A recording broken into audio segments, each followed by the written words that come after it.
আমি দেখিবলৈ পাইছোঁ। প্ৰথম কথা হৈছে কি আমি খুব দুখ পাইছোঁ। কমতাপুৰ অট'নমাছ কাউন্সিলখন গঠন হোৱাৰ পিছৰ পৰাই কামৰ জৰিয়তে দক্ষতা দেখাবলৈ নাপালে। কেৱল কেলেংকাৰী দুৰ্নীতিৰ জৰিয়তে আমি কমতাপুৰ অট'নমাছ কাউন্সিলৰ খালি কেৱল চৰ্চাত আমি দেখিবলৈ পালোঁ। ইয়াতকৈ আৰু দুখজনক ঘটনা একো হ'বই নোৱাৰে। লগতে গকুল বৰ্মন ডাঙৰে যি ডিব্ৰুগড়ৰ এজন কনিষ্টেবলৰ লগত ছোৱালী এজনৰ লগত যি ধৰণে মাৰধৰ কৰা এটা অভিযোগ আহিছে, তাৰ কাৰণে আমি খুব দুখ পাইছোঁ। লগতে এটা কথা আহ্বান জনাইছোঁ আপোনালোকৰ জৰিয়তে, গকুল বৰ্মন ডাঙৰীয়াই অতি সোনকালে আপোনাৰ এই যিটো দোষ আপোনাৰ অতি আছে এইটো স্পষ্ট কৰিব লাগে। কাৰণ কোচ ৰাজবংশী সমাজে যে আপোনাৰ লগতে কোচ ৰাজবংশী সমাজখন যে লজ্জানত যি পৰিণত হৈছে সেই অধিকাৰ কিন্তু আপোনাক দিয়া হোৱা নাই। সেইকাৰণে আপুনি যি পাব তেনেকৈ আপুনি কোচ ৰাজবংশী সমাজক আপুনি দিশে পঠালে দিব নোৱাৰে। কোচ ৰাজবংশী সমাজক সুস্থ পৰিৱেশ অনাৰ ক্ষেত্ৰত আপুনি যদি দোষী নহয় তেতিয়াহ'লে আপোনাৰ মত স্পষ্ট কৰক, আৰু যদি আপুনি দোষী হয় তেতিয়াহ'লে অতি শীঘ্ৰে আপোনাৰ পদবীৰ পৰা নিজে আঁতৰি যোৱাৰ ব্যৱস্থা কৰক। কাৰণ কোচ ৰাজবংশী সমাজক আৰু বাৰে বাৰে আমাক লজ্জানত কৰাৰ ব্যৱস্থা যাতে আপুনি নকৰে, তাৰ কাৰণে আমি বিনম্ৰভাৱে অনুৰোধ কৰিছোঁ। লগতে অসমৰ মাননীয় মুখ্যমন্ত্ৰী ডাঙৰীয়াক এটা কথা আহ্বান জনাব বিচাৰিছোঁ। কাৰণ গৃহ বিভাগত কাম কৰি থকা এজন ছোৱালী যদি নিজে কৰ্মৰত অৱস্থাত যদি নিৰাপদহীনতাত যদি ভোগে, তাতকৈ কিন্তু দুখজনক ঘটনা কিন্তু একো হ'ব নোৱাৰে।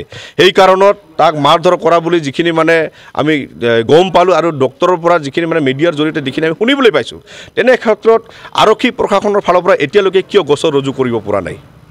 আপোনালোকৰ কেৱল খালী চমক লগা, কেৱল খালী দেখাত কিবা কথা কোৱা এইবোৰ নেকি ঘটনা নেকি? জি.পি. সিং ডাঙৰীয়াক মই আহ্বান জনাইছোঁ অতি সোনকালে এই গোচৰটো তদন্ত কৰাৰ কাৰণে নিজাববীয়াকৈ গোচৰ ৰুজু কৰি হ'লেও এইটো তদন্ত কৰিব লাগে। আৰু গকুল বৰ্মন ডাঙৰীয়া যদি সঁচা অৰ্থত যদি অপৰাধী হয়, নিজে যদি কামটো কৰিছে, তেতিয়াহ'লে কিন্তু স্ব ইচ্ছাই নিজে পদত্যাগ কৰিব লাগে। কাৰণ জাতিটোক লৈ আৰু খেলাব দিয়া কাকো আৰু দিয়া নহ'ব, আৰু কোচ ৰাজবংশী সমাজে কাকো সেই অধিকাৰ দিয়া নাই।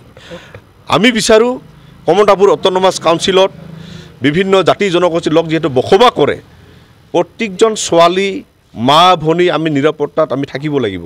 আজি যদি যিটো অভিযোগ আহিছে, সঁচা অৰ্থত যদি গকুল বৰ্মন ডাঙৰীয়াই যদি এই ছোৱালীজনক যদি এইবোৰ কাম কৰিছে, এই অঞ্চলত বসবাস কৰা কোনজন ছোৱালী, কোনজন মা, কোনজন আমাৰ আই মাতৃসকলে কেনেকৈ বিশ্বাস কৰিব গকুল বৰ্মনক? সেইকাৰণতে কৈছোঁ, যদি আপুনি কৰা নাই, আমাক যাতে আমি বেলেগ জাতি জনগোষ্ঠী যাতে আমাক যাতে ভয় নকৰে, আমাক লৈ যাতে এইবোৰ যাতে নাভাবে, তাৰ কাৰণে আপোনাৰ কথাখিনি আপুনি স্পষ্ট কৰি কোচ ৰাজবংশী সমাজক এই লজ্জানত পৰিৱেশৰ পৰা আমাক বচোৱাৰ ব্যৱস্থা কৰক। আপুনি যদি এনেকৈ যদি নীৰৱ বিচ্ছিন্নতাত যদি থাকে, তেতিয়াহ'লে আমি কিন্তু ভাবিম কিন্তু আপুনি অপৰাধী হয়। কাৰণ আমি মিডিয়াই যিখিনি কথা কৈছে সেইখিনি লৈ আমিও তদন্ত কৰিম। কিন্তু বাৰে বাৰে এটা কথা বাৰে বাৰে উঠি থাকিলে আমি দুখ পাওঁ। তাৰ কাৰণত গকুল বৰ্মন ডাঙৰীয়াক আমি স্পষ্ট আকাৰে আৰু অনুৰোধ কৰিছোঁ, আপুনি সোনকালে মিডিয়াৰ আগত আহি এই কথাখিনি স্পষ্ট কৰক।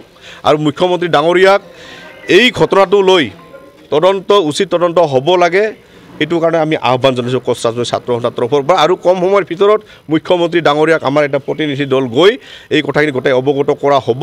আৰু মুখ্যমন্ত্ৰী ডাঙৰীয়াৰ পৰা যদি আমি কোনো সঁহাৰি নাপাওঁ, তেতিয়াহ'লে কিন্তু কমতাপুৰ অট'নমাছ কাউন্সিলৰ এগেইনষ্টত কিন্তু কোচ ৰাজবংশী ছাত্ৰ সন্থাই আন্দোলন কৰাৰ কাৰণে কিন্তু বাধ্য হ'ব।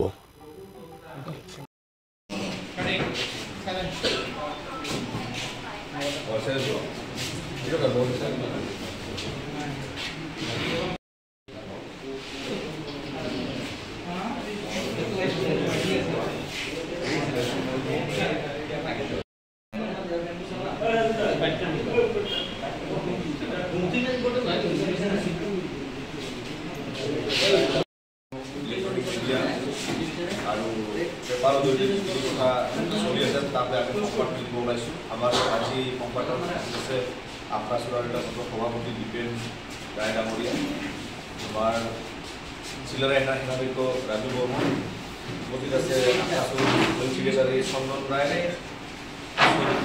দাস আৰু আফ্ৰাচুৰ